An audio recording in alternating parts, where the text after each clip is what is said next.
This is gonna be an exciting off season. You know what I'm saying? Going into this off season, it's gonna be a lot of moves, man, that are major moves with And I agree. You compared Milton to a legend and oh backed yeah. it by saying, if we compare them to greats, they'll play like it.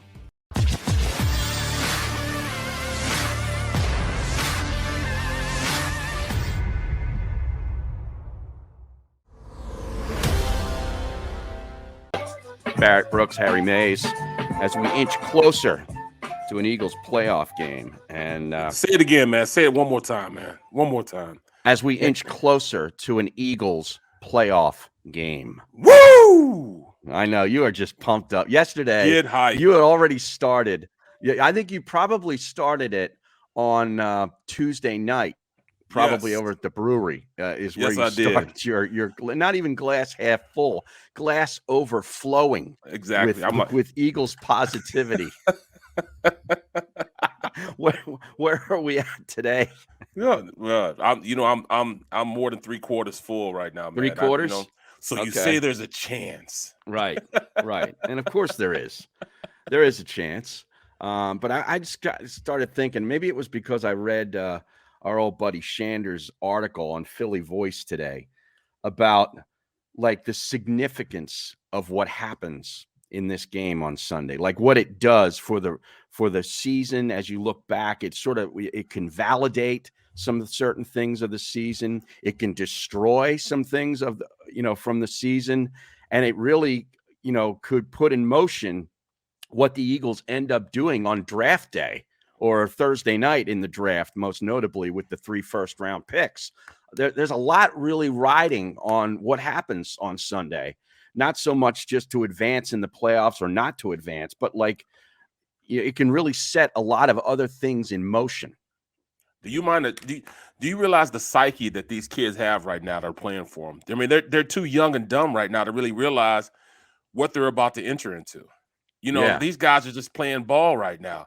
But this is the very pivotal point in a lot of guys' careers. Mm-hmm. Guys like Lane Johnson, Jason Kelsey, both of those guys are older. Do they Right. bring them back?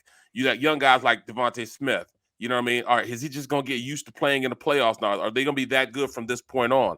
Landon Dickerson, is he going to keep the job from Seomalu?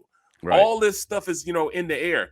I mean, look at the linebacker position. Is Singleton, are they going to sign him back to some money? Or TJ Edwards, he signed a little bit of an extension, but do they go in and draft people, to take his position? They better.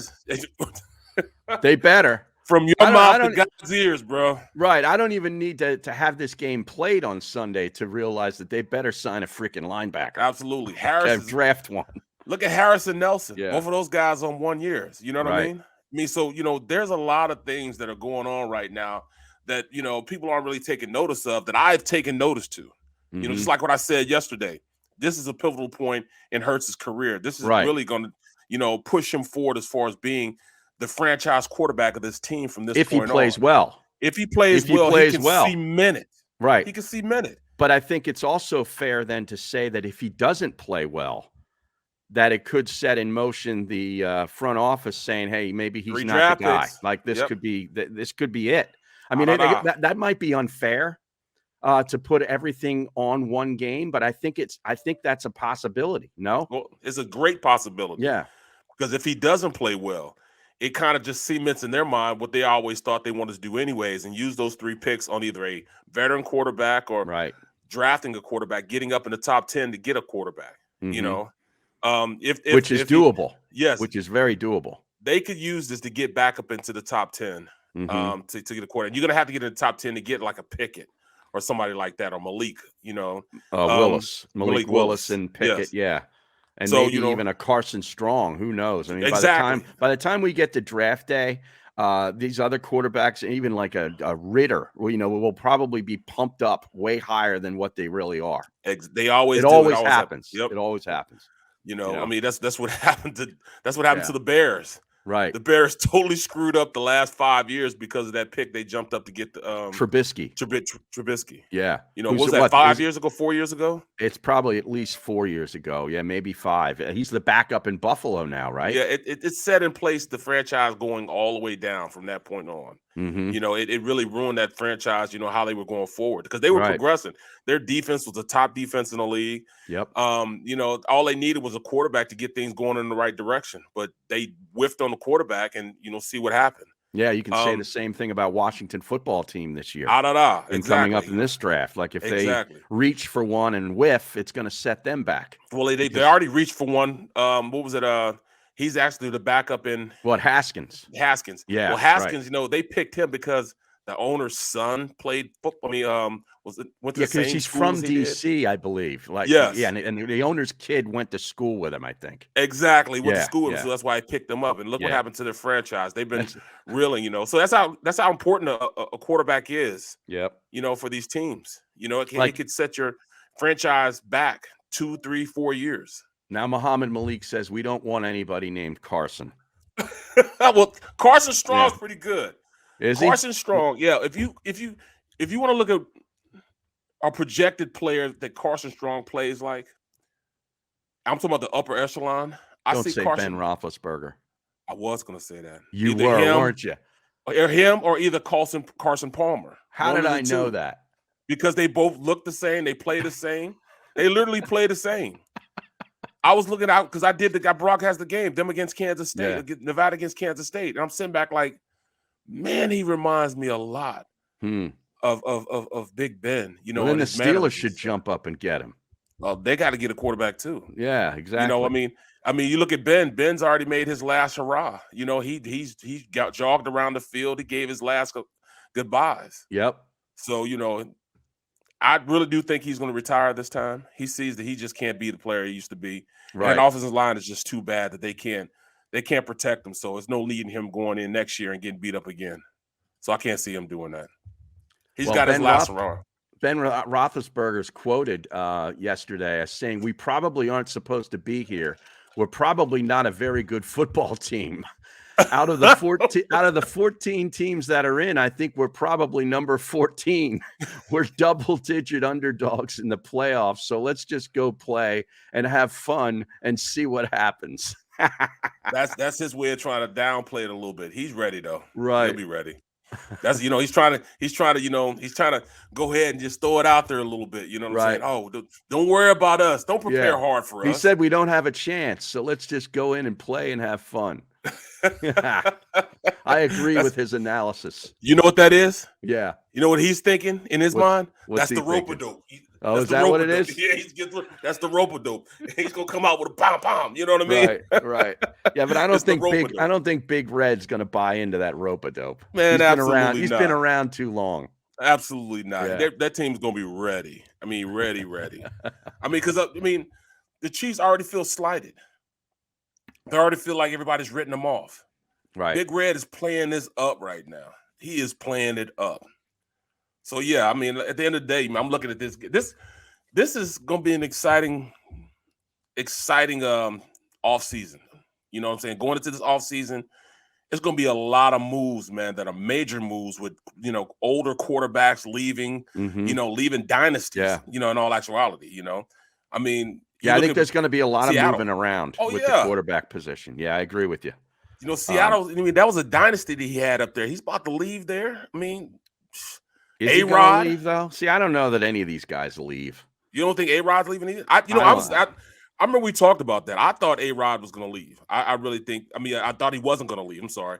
I didn't think A-Rod would ever leave Green Bay. Why would he leave that perfect situation, man? Right. You know, he now gets along well with the coach. Right. And it wasn't really about the coach. It was all about the guy in the front office, the GM. Yes. Yeah. So that was the problem he had. See, part of me wants him to leave because I like chaos and tumult, and it gives us more stuff to talk about and all that kind of stuff. And it just sort of, you know, resets the balance of power, if you will, in the league. If he leaves Green Bay and goes to the AFC, let's say, you know, that's going to change significantly the power structure in the NFC. So I like all that kind of stuff. Yeah, but then part of me says, but then part of me says, you know, he should stay in Green Bay because when I think of him, regardless of if he goes anywhere, I will always think of him as a Green Bay Packer. Yeah, sort of like I don't ever remember Joe Montana as a Kansas City Chief. To me, he's always a Niner. Well, what about Brady, though? Because we said the same thing about Brady. Why would he leave, the best tandem quarterback and coach in football history. Right. Why would he leave? And he left and won a Super Bowl. I know. he just sticks his thumb in the eye of everything to me. Right. He just, you know what I mean? By the way, I watched episode 3 yesterday. You know what? That included the beating the Eagles in the Super Bowl, 24-21. Wow. And Teddy Bruschi was front and center, along with Mike Vrabel in this episode. I forgot how great that defense was. Oh, I didn't. Oh, my goodness. Yeah, you played it. Yeah, exactly. I mean, they were unbelievable. You look everywhere they had. Was McGinnis on the team then? Willie McGinnis? Yes, he was still there. Yeah, Willie McGinnis. I mean, you name it, going across the board, man. They had everybody that you need, man. I think it was run stoppers and everything. I think it was after that Super Bowl was when they started to break apart that defense, and because Romeo Crennel, I think, went to Cleveland and he took a couple guys with him. Willie McGinnis, I think, went there. Went with him. Yep. Vrabel, I think, went somewhere else, and I don't know about Bruschi, but that was sort of the beginning of the end where they had to redo it a couple years later. Well, Bruschi, they made him a player. He really wasn't a good player for real. As far as if you look at his stats wise, not stats wise, but his measurables. Yeah, he was slow. He was knock-kneed. He kind of small too. He wasn't that big. He was small. Yeah. He played defensive line actually at Arizona. He was a defensive lineman. That's crazy. But he just played at flex defensive lineman. Like he would play 3 yards off the ball in a 3-point stance, and he basically played linebacker from that position. But he was a defensive lineman, line up in all three. And he would just run stunts or just, run around, and he just made plays. Yeah. So he was actually physically challenged as a player, but I don't know how he fit into what Belichick wanted him to do, man. Rodney Harrison, Rodney Harrison. He was bro, I can remember in the game. Is he in the Hall of Fame yet? No. He should be. Well, yes, he should. Yeah, but his attitude, man, he was one of those guys, like we were playing him in the AFC Championship game, and we'd be running out on the field. And he called, screen, screen. So Ben would come up and tell us, hey, we got screen right on three. Ready, break. I'm looking like, what? How does he know that? He was calling plays out before we even do the plays in the huddle. That's how much he watched the film. Yeah. Wow. He was vested, man. He knew tendencies. And that's one of the things that people don't really realize about him. He was a student of the game. He wasn't just a hard-hitting player. He was a student of the game, man. I mean, he knew exactly if a guy in line, he's got a nasty split. That means he's crossing. It's a crosser. Hit this crosser route. Right here. And he would call it out before it happens because he watched so much damn film. Wow. Yeah, I think Willie McGinnis stayed there one more year and then ended up going to Cleveland in 2006.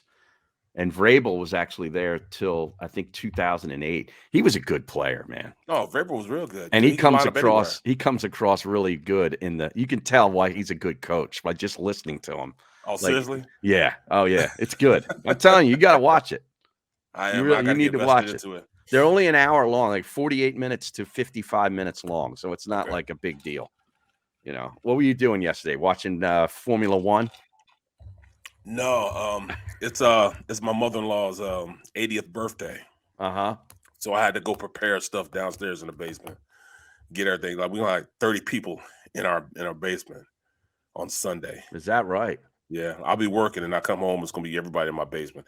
It's my mother-in-law's 80th birthday, and she's she's not doing too well, but she's not doing too good. You know what I'm saying? So Sorry to hear that. They want everybody to come. Make sure they come see. Miss Glow. Right.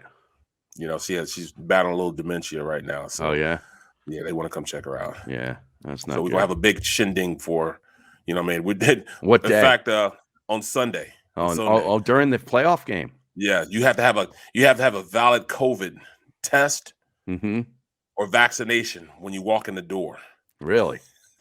Yes. Wow.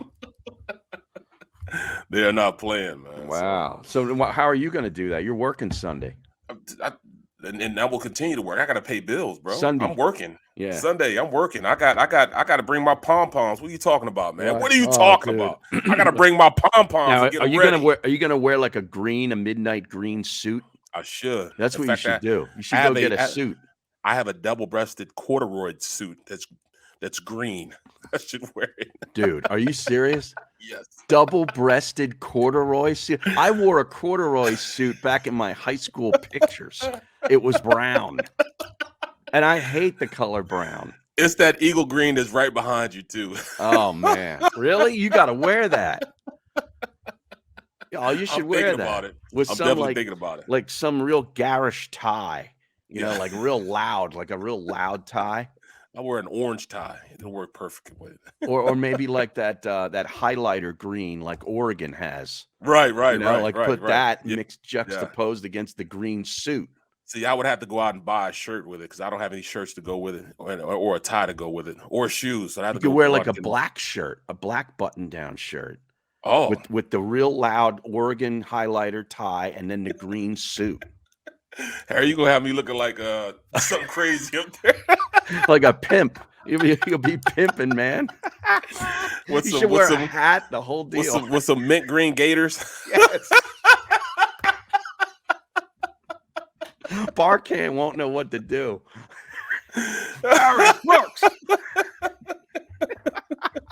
Oh my goodness. Oh, man. Well, you know, Seth is busy picking out his wardrobe probably today. Come on, Seth has always got to get what they come to see, man. Yeah, he's the business guy. He comes in with the business attire. You got to ask him one of these times. How long does he spend picking out his stuff each week for the show? Right. I bet he spends a good hour. He's got to, man. I mean, because everything from the pendant to the handkerchief. Everything's got to be tight. You know what I'm saying? Shoes. Right. I mean, everything's flawless. You know what I mean? Flawless. I love that. And then Barcan with the blue glasses. Right. We had you should wear some green ones. Like I said, I got these new glasses, man. Every time I wear them, they make my head hurt, man. I think I need to get the prescription changed in it because it doesn't, Yeah. I mean, it's let me try them out. Hold on a second. Yeah, that's no good when you get that like behind your eye pain. Yeah, and they're bifocals too, man. They're bifocals. Yeah. So if I go like this, I see good. I see the words. That's why I'm doing that all the time. I'm looking up at the screen because I can't read it unless I go like this. It's ridiculous. Yeah, it sucks getting old, Barrett. I got two. I went to American's Best glasses, whatever it is. Yeah. So I go there and I got pulled in with the two pair of glasses for $65.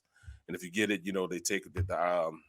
You don't have to. You don't have to pay for the eye test and all that stuff. Sure. So I get roped in. Yeah, then they got a $65 section. Well, $780 later, I got two pair of glasses for $785. I'm like, well, what happened to the two for $65? Yeah.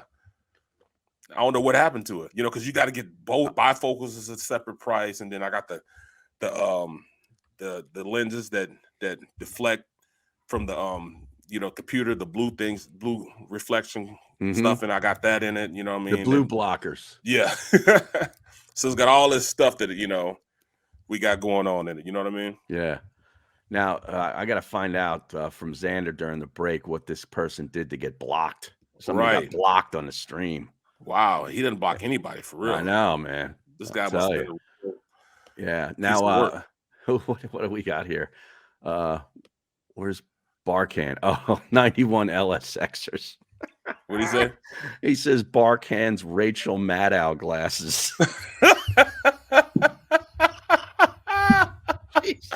Oh my goodness. Oh, look at my boy Tony. There's my captain. He said he wants Amy instead of Mike on the pregame show. I'm like, well, she did it last time, right? Yeah, she did. Yeah, she does a good job with that, I bet. She does a great job with it. Yeah. You can't say that. I can't say that. No, you can't say that. No, you know what I mean? Yeah. Well, she was doing the Sixers pregame last night because I was out last night for a little bit. Oh, get out. We were watching her on the pregame. They ended up losing that game to the Hornets.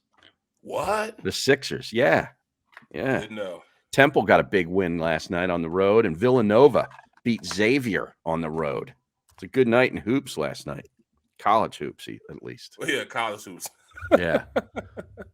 I tell you, I'm telling you, I haven't watched a full Sixers game. I don't think this entire season. You know what? Me neither. I go in and I watch segments of it. Yeah. Flip bits and pieces. If I catch the end, typically like the last 4 minutes of the game takes about 45 minutes, and I'll tune in for that. Me too, But man. not until they trade Ben Simmons. Well, I'm like, what's the point? We got less than a month away from the trade deadline, and I'm just starting to believe that we're not going to be able to trade this dude, bro. You don't think so? No, we've got our hands tied behind our backs.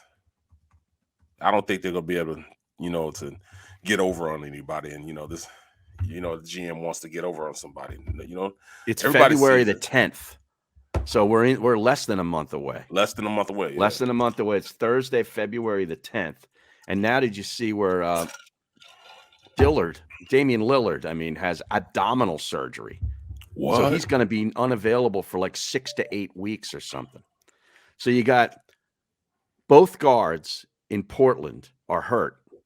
The other guy's still out from a punctured lung. I don't think he's come back and played yet. McCollum. Wow. McCollum, yeah. Yeah. So those were two of the trade him wider down. Targets. I'll take them. Trade him wider down. They'll get more bang for their buck. Oh, you don't need him. He's got abdominal surgery. You don't need him. Yeah, right. Apparently, the agent was talking with the Sixers, Ben's agent, yesterday. Oh, he is? Yeah. They had a little meeting or something. Okay. Yeah. I don't know what that means. Probably means nothing. What's up, Barrett? Can you please explain NASCAR package and how it helps us Sunday? What are we talking about? I talk about NASCAR. I like talking about. I like talking NASCAR package. Oh, well, okay, that's a defensive package. Defense, yeah, that's where you put all the defensive ends in as a lineman, right? I thought you were talking about NASCAR because I like F1 racing. No, that's a football term. I hear you, Freeman. No, but the NASCAR package. Well, we don't run that a lot. In fact, I think we run it in reverse.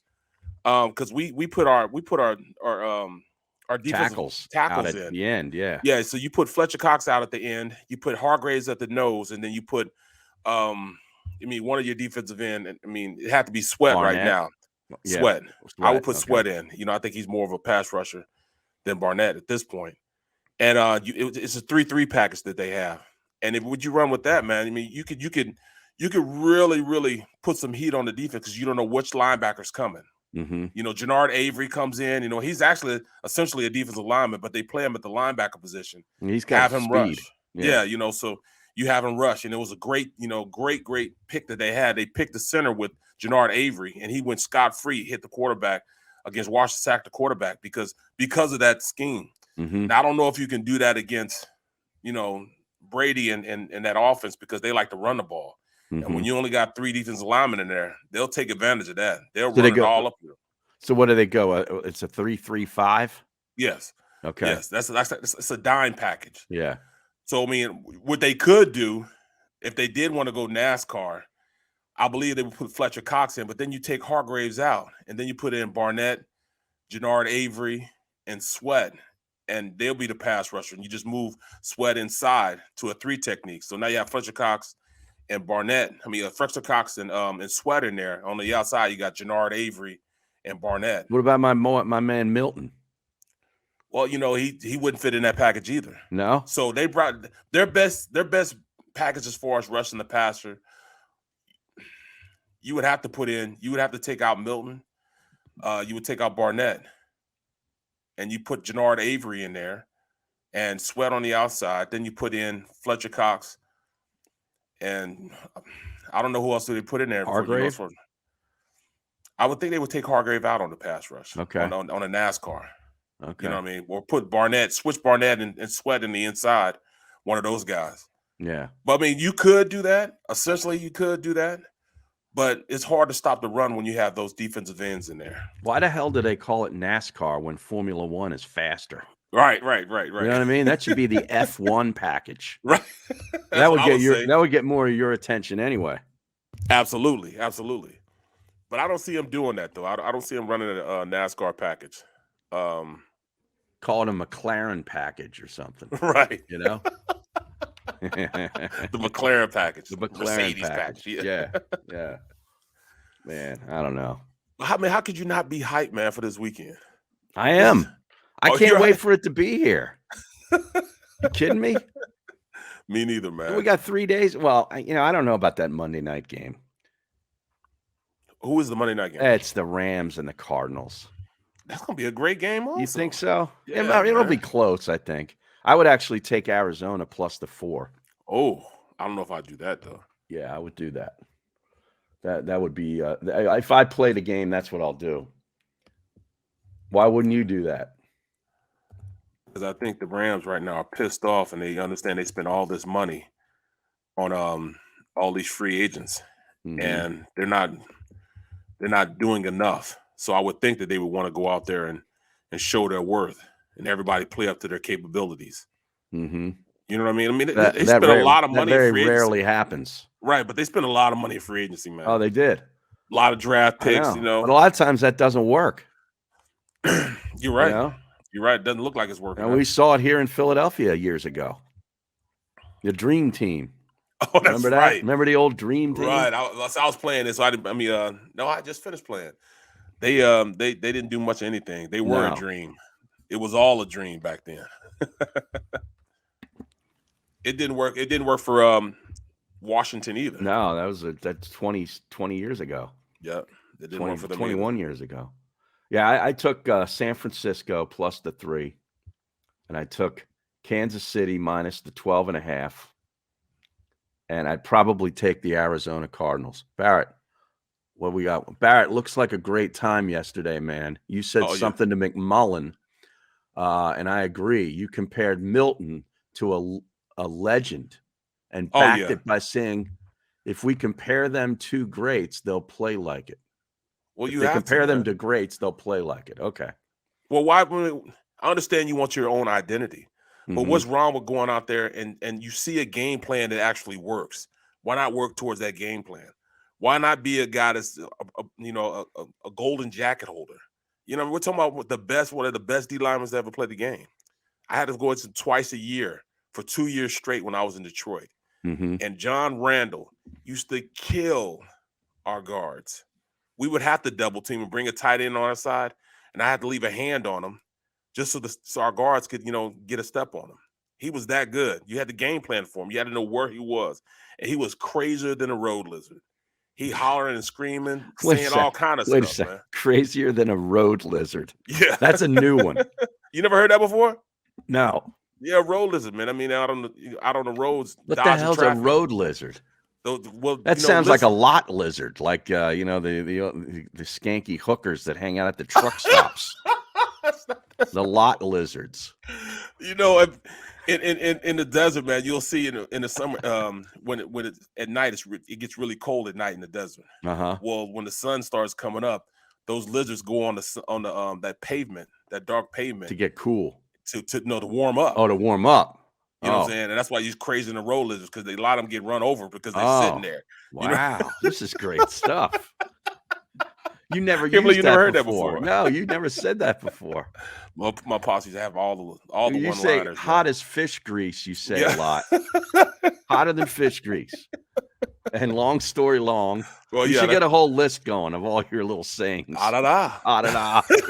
I am going to get ready to say ah da da, man. You got to do it. Well, this might be the last time.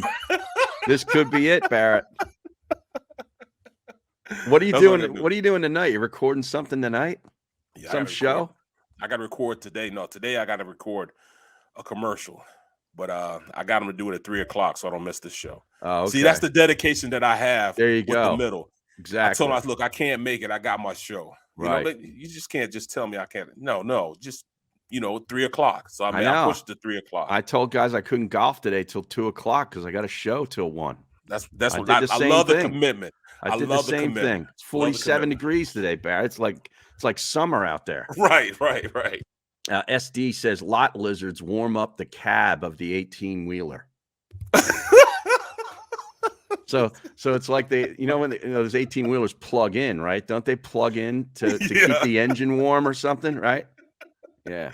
It keep you warm, huh? Yeah, I guess so. Lot lizard. On those cold Midwestern nights, as you're rolling out I-80 across Nebraska or something.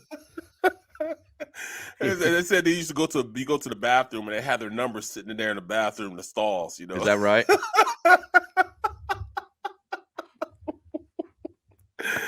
Oh, learn too much here, man. Yeah, exactly. We get an education on this show. But yeah, man, John Randall was that dude, man, and I like the way this young guy is starting to make it happen. He's working, man. He's starting to make a name for himself. Yeah, you want to be compared to the great people. You want to be compared. I wouldn't compare to anybody great. Yeah, and it's good to see too because of where he was picked, and there was some controversy about that draft pick, and and he was actually doing that against the Dallas Cowboys starting offensive line too. It's not like he was beating up third stringers. So he was giving work. In fact, La'el Collins, he gave him some work. Yeah, I think he had a hit on him. Dak Prescott got hit by him, so he was out there making it happen. Yeah, boy, John Randall retired after 2003. That's a long time ago. Yes, it is. I see. I even forgot he was with the Seattle Seahawks for his final 3 years. Yeah, because I only consider him a Viking. Well, that's all you look at him as a Viking. Yeah. Yeah, he was great, man. I remember one game, man. He was giving this guy. We had a guard named Mike Compton. Mm-hmm. And Mike Compton's from West Virginia. He was country as a box of cornflakes, man. You know what I'm saying? He was the real. There's another one. Country as a box of cornflakes. I never heard that before. You never heard that before? No. Oh, has anybody heard this stuff before on the stream? But he would get. Oh man, he was getting everything he wanted handed to him. He couldn't block him. We couldn't block him. So it got so bad that we just started running the ball because we couldn't get a pass off. That's how bad he was beating Compton. Wow. Compton came into halftime like, look, coach, I don't know what you want me to do. You got to run something to keep this guy off me. I'm just gonna tell you the truth. I can't even touch that son bitch. I like that. Alexander Freeman checking in from I-80 in Nebraska. How about that? Just outside Roscoe. There we go. Roscoe, Nebraska checking in. And Angry Al says, Barrett, you got to cut the green crabs in half to keep the blackfish from stealing it. He's talking about your bait. I did that. Baiting your rod. But when you do that, though, I bring it through their body and I bring it through one of the spots where the leg was. And those jokers still get it off. Yeah. Yeah, man. That means they're pretty crafty. Very crafty, man. Very crafty. It's hard to catch them, man. I was trying my best. That day I went fishing, I had like 3 bites. Mm-hmm. And I was freezing. It was only like 45 degrees. And I went on and I didn't have all the stuff that you need. I forget what they call it, Tony, what do they call it? He'll tell us what they call it. These what your captain knows. Yeah. So I just bought one. It'll be here tomorrow. I bought the whole suit, but the boots didn't come in. I ordered size 15 and it said, oh, you got to, the size 15 was there, but somebody ordered it 15 minutes before I did. So it sent it to them. And I'm ass out right now. I got to wait till another shipment comes in. But this stuff is expensive, man. But I bought the whole suit now. It's gonna keep me warm because I was freezing. I'm talking about freezing. I haven't been that cold in a long time. Now, who makes this suit? Is that like a Carhartt suit? Grumble, something like that. Oh, okay. No, this is some serious fishing gear. Okay. Serious fishing gear. Tone says, Barrett is from the Midwest, and folks out there do talk differently than we do. Oh, no question. No question. No question. Yeah, Milton Williams had a quarterback hit, and he had 2 tackles for loss in that game against Dallas. Yes, sir. He also had that kind of game against Detroit way back in on Halloween weekend. He had 2 tackles for loss and a QB hit in that game. And he's got how many sacks? 2 sacks? 1. He has 2 sacks. He had 1 against Detroit, and he had 1 against the Giants a couple weeks ago. See, he's making it happen, man. But he's really come on. That looks like a legit pick. And you say you saw good things out of Zach McPherson in the game against Dallas, right? He showed some very, very capable covering skills, man. He and 88 were going step for step. So this is what I ordered. It's called Grundon's Brig 44 hooded jacket Parker. All right. Well, maybe you could send that to Xander. He can get a picture up, but we got to take a break now. Maybe on the other side we can take a look at that jacket because I want to see this. This is some serious fishing gear, man. Right. We got to get into this. We'll be All back right. in 3.